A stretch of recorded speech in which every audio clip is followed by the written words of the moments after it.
Hallelujah hallelujah hallelujah hallelujah hallelujah. प्रभु की स्तुति हो, प्रभु की महिमा हो। हालेलुया। Praise the Lord. सभी मसीह भाई बहन बच्चों को, दोस्तों को नमस्कार, सत श्री अकाल, आदाब। जय प्रभु यीशु मसीह की। बोलिए जय प्रभु यीशु मसीह की। कैसे हैं आप लोग? आशा करता हूँ खुश होंगे, आनंदित होंगे, सुरक्षित होंगे और भला चंगा होंगे। मैं भी खुश हूँ, आनंदित हूँ और सुरक्षित हूँ और भला चंगा हूँ। और सब बातों के लिए पिता परमेश्वर को कोटि कोटि धन्यवाद करता हूँ, जिसने अपने प्रेम के निमित्त मुझे, आपको, हम सबको आत्मा प्राण देह से भला चंगा रखा है और जीवित रखा है और हर प्रकार से भलाई करते हुए संभाले हुआ। इसके लिए हृदय के सच्चाई से कोटि कोटि धन्यवाद। तो आज मैं एक बहुत अद्भुत रहस्यमय बातों को मैं आप लोगों के बीच में प्रकट करने जा रहा हूँ। मैंने एक बहुत बड़ी भयानक सपना देखा है, जिसको बताना आप लोगों को मैं उचित ही नहीं बल्कि बहुत बड़ा धर्म समझता हूँ। क्योंकि जो मैंने भयानक सपना देखे हैं, ये सारे पृथ्वी में रहने वाले सभी मनुष्य के लिए है। और ये जो सपना है बहुत भयानक और डरावनी है, और उसको मैं आप लोगों के बीच में प्रकट करना चाहता हूँ, आप लोगों के साथ बांटना चाहता हूँ। इसलिए कि अगर मैं इन बातों को ना बताऊं और वो घटना घटती है आज या कल या जब भी, तो उसमें तो बहुत सारे लोग मर जाएंगे। लेकिन मरने से पहले हमारा फर्ज जो बनता है, वो मैं अपने फर्ज को पूरा कर रहा हूँ। ठीक है ना? मैं कल रात मतलब आज ही रात में, जो पिछले रात बीत गई है, तो मैंने एक भयानक सपना देखा। मैं देख रहा हूँ कि मैं अपने परिवार से कहीं दूर गया हूँ और मौसम जो है वो काली घटा सा छाया हुआ है, भयानक काली घटा। जैसे 5-6 बजे के समय में जैसे बारिश होती है और बहुत भयानक काली घटा लगी होती है ना, उसी तरह से मैं देख रहा हूँ काली घटा लगी हुई है। और अचानक से क्या होता है, चीख पुकार होने लगती है। बहुत हड़बड़ाहट, भयानक हड़बड़ाहट और चीख पुकार होने लगती है। और देख रहा हूँ कि धरती फट रही है और उसमें लोग जो है बहुत सारे गिर करके समा के मर रहे हैं और लोग चीख रहे हैं, चिल्ला रहे हैं। और धरती जो है कपन तो हो ही रही थी, साथ साथ में धरती जो है ना ऐसे खड़ा हो गया। और मैं पेट के बल लेटा हूँ और धरती को ऐसे पकड़ने की कोशिश कर रहा हूँ ताकि नीचे नीचे फिसल करके ना चले जाऊँ। तो पकड़ा हुआ हूँ और कोशिश कर रहा हूँ अपने आप को बचाने के लिए। तो मैंने कहा, हे प्रभु,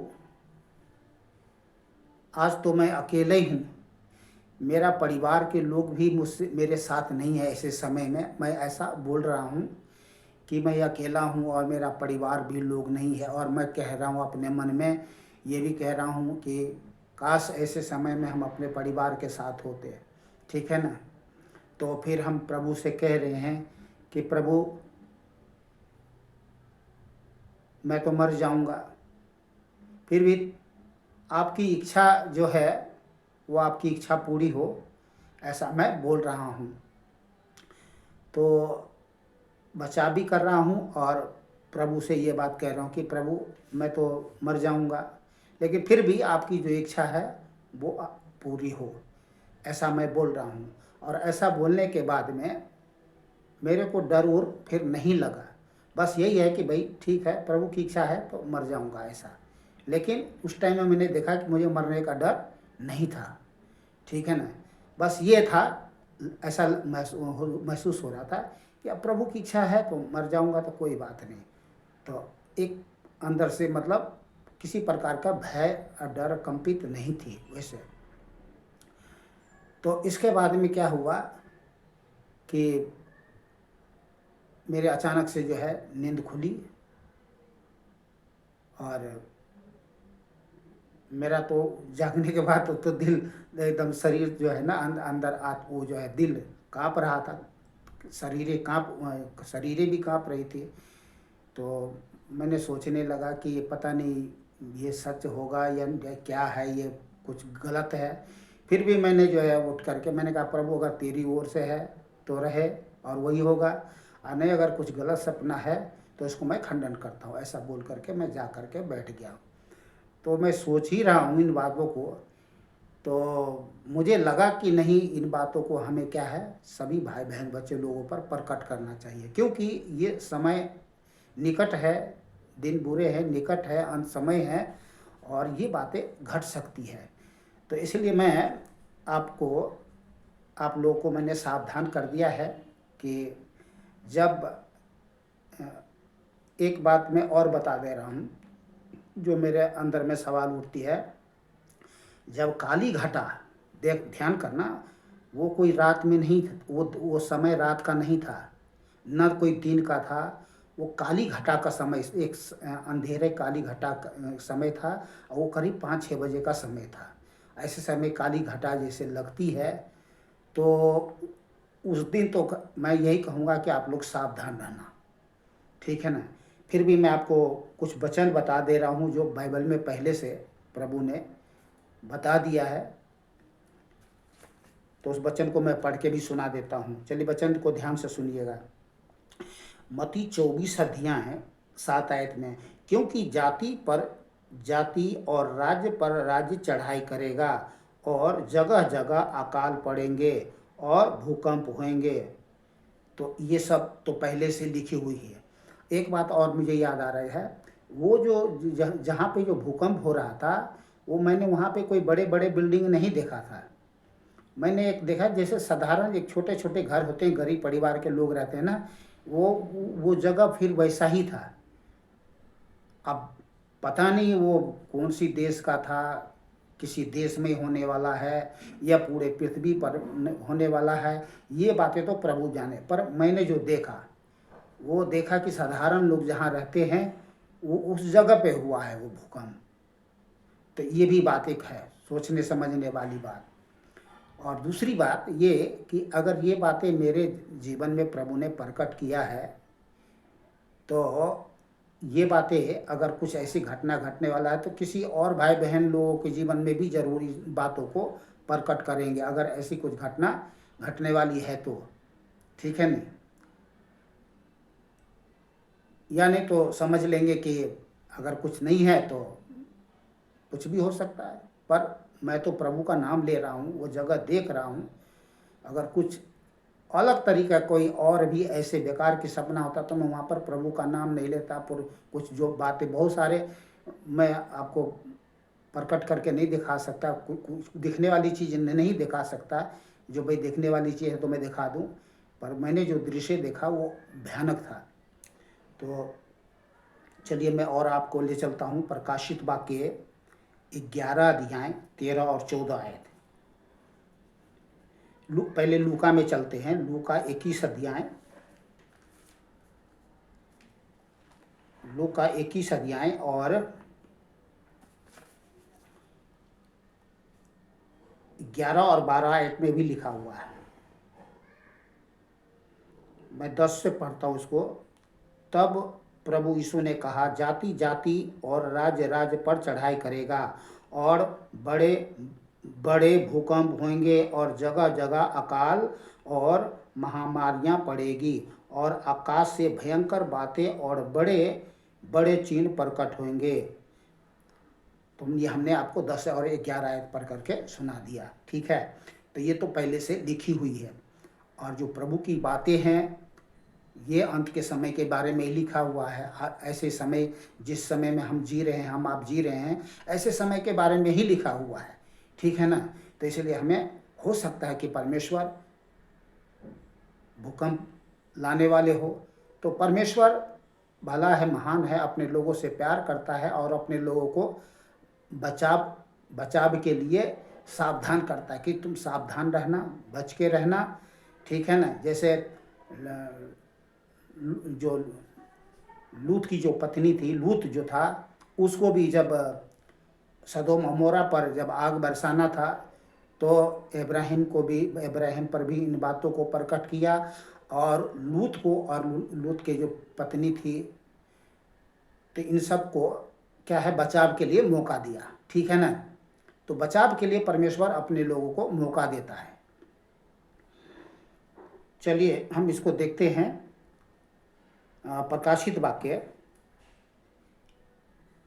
11 अध्याय 13 और 14 आयत।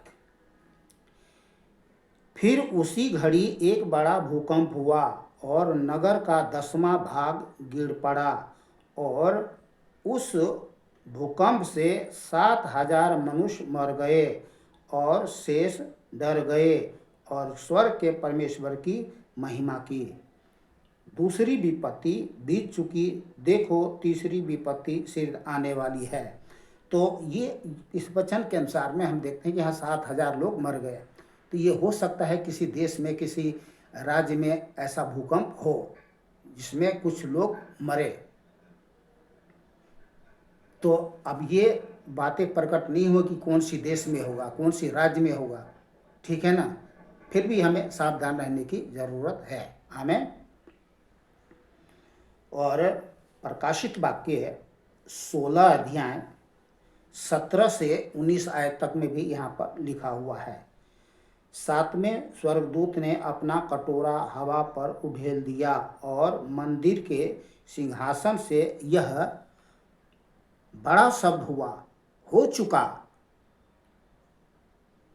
फिर बिजलियां चमकी और शब्द और गर्जन हुए, और एक ऐसा बड़ा भूकंप आया कि जब से मनुष्य की उत्पत्ति पृथ्वी पर हुई तब से ऐसा बड़ा भूकंप कभी ना आया था। इससे उस बड़े नगर के 3 टुकड़े हो गए और जाति जाति के नगर गिर पड़े। तो ये सब जो वचन है, ये हमें सावधान प्रभु जो है अपने सत्य वचन में दिया है। और जो भूकंप हमने देखा और इस वचन के अनुसार हम देखते हैं, तो हमें सावधान रहने की ज़रूरत है, क्योंकि परमेश्वर भला है और अपने लोगों को सावधान करते हैं। तो आज के सपन के लिए भी पिता परमेश्वर को हम धन्यवाद करते हैं कि परमेश्वर ने उन घटना से हमें सावधान किया है। अपने सत्य वचन से हमें बिल्कुल और भी पुष्ट कर देता है कि हमें किसी भी प्रकार से लापरवाही से हमें जीवन नहीं जीना है। संसार में जो लोग हैं वो क्या है, बेसुध होकर के जीवन जीता है।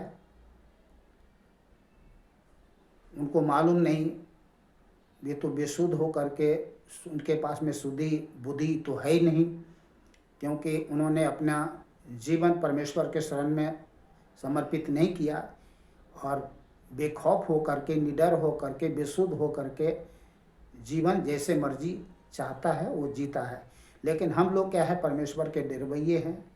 भय भक्ति नम्रता दीनता लुलीनता के साथ में परमेश्वर की इच्छा पे चलते हुए, उसके वचन पे चलते हुए, उसकी आत्मा के चलाए चलते हुए हम लोग जीवन जीते हैं। क्योंकि हमने जीवन जो जीना है अब से लेकर अनंत काल तक प्रभु के साथ ही जीना है। इसलिए इस पृथ्वी पर हम परमेश्वर की महिमा करते, गुणगान करते, जयकार करते, प्रचार करते जीवन जीते हैं कि यीशु मसीह ही प्रभु है। और वो इसलिए कि जाति जाति लोगों में परमेश्वर का प्रेम प्राप्त हो, परमेश्वर का जीवन प्राप्त हो और लोग नाश होने से बच जाए। ठीक है। तो परमेश्वर पिता नहीं चाहते हैं कि कभी किसी का जीवन एक भी नाश हो। परमेश्वर प्रेम है और उन्होंने हम मनुष्य को अपने स्वरूप, अपनी समानता में बनाया है, जीवन दिया है अपनी महिमा के लिए। तो परमेश्वर नहीं चाहता कि हम मनुष्य में से कोई भी नाश ना हो। तो पिता परमेश्वर को कोटि कोटि धन्यवाद करते हैं, सब बातों के लिए धन्यवाद करते हैं। देखिए, नाश विनाश ये इसलिए आती है कि मनुष्य जो है अपने जीवन में सुधार लाए। अब तो बस ये अंत समय है, आखिरी समय है, और अब समय इतना ही थोड़ा बाकी है कि बिना देरी किए हुए जीवित सर्वशक्तिमान परमेश्वर के चरणों में आकर के अपना जीवन समर्पित कर देना चाहिए, क्योंकि ये सब कुछ नष्ट होने वाला है।